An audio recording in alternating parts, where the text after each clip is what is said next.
मुंबई राजेश टोपे ने बुधवार को कहा कि कोविड-19 की दूसरी लहर के दौरान राज्य में ऑक्सीजन की कमी से किसी मरीज की मौत नहीं हुई। इससे पहले स्थानीय अधिकारियों ने कहा था कि इस साल अप्रैल में नासिक में एक ऑक्सीजन भंडारण संयंत्र में रिसाव के कारण एक अस्पताल में ऑक्सीजन की आपूर्ति बाधित हुई थी, जिससे 22 मरीजों की मौत हो गई थी। उस समय टोपे ने कहा था कि लापरवाही का पता लगाने के लिए इस घटना की जांच की जाएगी। मंगलवार को केंद्र सरकार ने राज्यसभा में कहा था कि कोविड-19 की दूसरी लहर के दौरान राज्यों और केंद्र शासित प्रदेशों में विशेष रूप से ऑक्सीजन की कमी के कारण किसी की मौत नहीं हुई थी।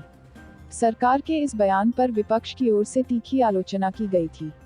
केंद्र सरकार के बयान पर पूछे गए सवाल पर प्रतिक्रिया देते हुए टोपे ने कहा, हमने यह कभी नहीं कहा कि राज्य में ऑक्सीजन की कमी के कारण लोगों की मौत हुई। बहुत से लोग अन्य रोगों से पीड़ित थे। ऑक्सीजन की कमी से किसी मरीज की मौत नहीं हुई।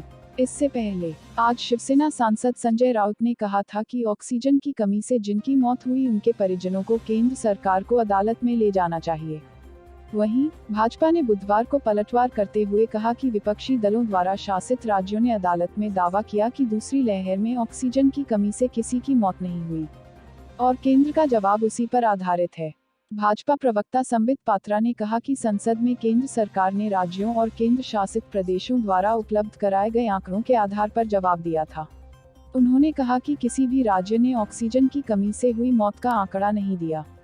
पात्रा ने कहा कि महाराष्ट्र सरकार ने भी बंबई उच्च न्यायालय को बताया कि ऑक्सीजन की कमी से किसी भी मरीज की मौत नहीं हुई और छत्तीसगढ़ के स्वास्थ्य मंत्री टी.एस. सिंहदेव ने भी इसी प्रकार के दावे किए हैं।